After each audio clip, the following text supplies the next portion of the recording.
Assalamualaikum warahmatullahi wabarakatuh. Ketemu lagi, jumpa lagi di channel CGA TV. Oke, apa kabar kalian? Semoga hari ini kita diberikan kesehatan, diberikan rezeki yang melimpah, dimudahkan segala urusan dan dijauhkan dari segala mara bahaya. Amin amin ya rabbal alamin. Oke, hari ini aku akan ngebahas masalah TKI lagi, masalah pendatang asing, isu pendatang asing dan lain-lain. Memang akhir-akhir ini banyak sekali yang membincangkan atau yang mempertikaikan masalah pendatang asing, masalah pendatang tanpa izin pati dan lain-lain. Tapi sebelum kita lanjut, aku ucapkan selamat datang yang baru bergabung dan aku ucapkan terima kasih yang selalu stay tune di channel ini. Dan tanpa kalian, tanpa dukungan kalian, channel ini nggak akan bisa berkembang. Kalian yang baru bergabung, aku ucapkan selamat datang. Dan jika kalian suka dengan video-video yang aku berikan, info-info masalah TKI, opini-opini masyarakat tentang TKI, cukup kalian tekan tombol subscribe dan tekan tombol notifikasinya biar kalian nggak ketinggalan info-info yang aku berikan buat kalian di luar sana. Oke, hari ini aku akan ngebahas masalah kenapa sih, sebab apa banyak TKI ataupun orang Indonesia ilegal yang ada di Malaysia ini. Berbandingkan dengan memang di seluruh dunia TKI di Arab Saudi, Taiwan, Hong Kong, Singapura mungkin ada pendatang tanpa izin, TKI ilegal, tapi nggak sebanyak, nggak seramai di Malaysia ini. Jadi ayo kita bahas bersama. Dan jika kalian mempunyai pengalaman, mempunyai pendapat, opini, cukup kalian komentar di kolom komentar, kita bahas bersama. Dan ini yang aku ucapkan ini adalah pendapat pribadi. Sebab apa, kenapa banyak TKI ilegal di Malaysia. Jadi menurut pengetahuanku dari teman-teman yang kosongan, karena aku juga punya teman yang kosongan, aku pernah bertanya dan dia pun banyak juga temannya kosongan. Jadi otomatis info aku dapatkan ini dari temanku. Juga aku pernah melihat sendiri mereka ataupun ngomong kenapa dia ilegal di Malaysia. Oke, faktor yang pertama, mereka masuk secara ilegal ke Malaysia memang sudah niat ataupun sudah bertujuan masuk secara ilegal.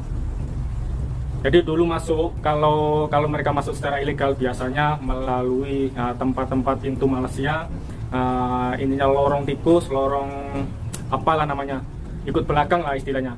Itu mereka memang sudah bertujuan ataupun niat dari rumah ingin masuk ke Malaysia secara ilegal. Itu yang pertama.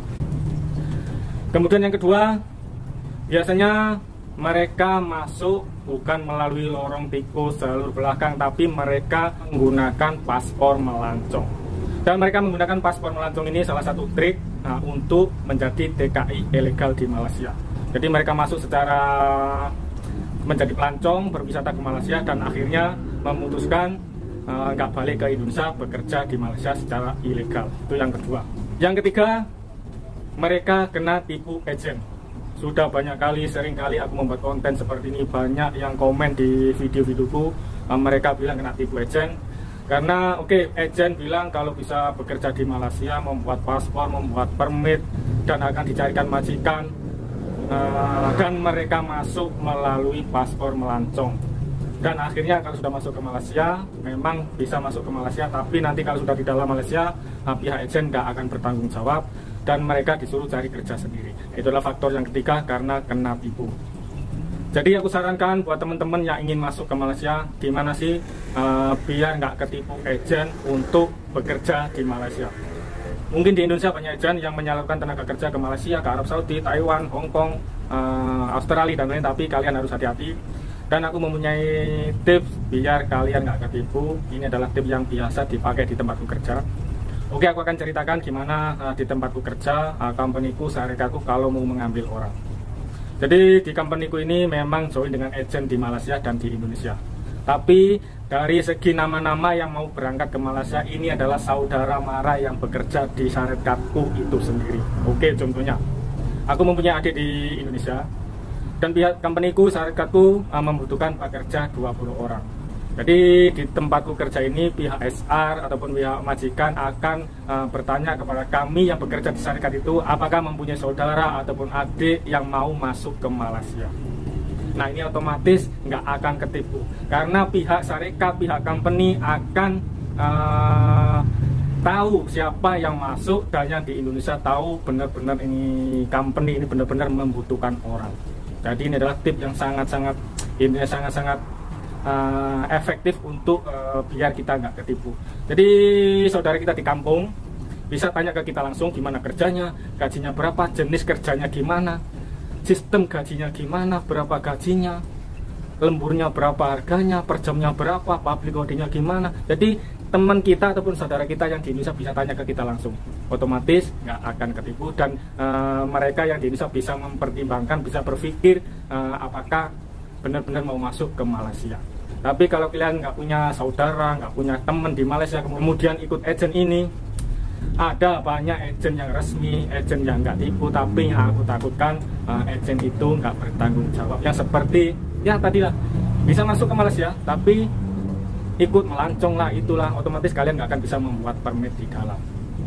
Oke guys, mungkin itu yang bisa aku sampaikan hari ini, bisa kongsikan untuk kalian masalah gimana caranya masuk ke Malaysia nggak ketipu, dan sebab apa, kenapa banyak TKI ilegal ada di Malaysia. Semoga ini bermanfaat, dan ingat aku selalu memberikan pesan buat teman-teman di luar sana, kalau kalian mau masuk ke Malaysia, kerja ke Malaysia, ikutlah agen-agen resmi yang sudah ditetapkan oleh pemerintah Indonesia, Depnaker, Kementerian Tenaga Kerja, Kementerian Luar Negeri, biar kalian bisa aman dari segi kesehatan, dari segi undang-undang, insuran, perdagangan manusia, kalian akan aman. Jangan sekali-sekali terpedaya dengan tipu daya, mau itu mau ini, nanti di sana kerja ini gajinya segini, jangan percaya.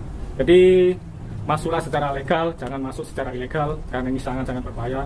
Dan nanti aku akan membuat satu konten di video berikutnya, gimana sih orang kosongan di Malaysia itu. Tapi cukup sekian untuk hari ini, semoga bermanfaat, dan share ke teman-teman kalian, biar teman-teman kalian yang nggak tahu jadi tahu.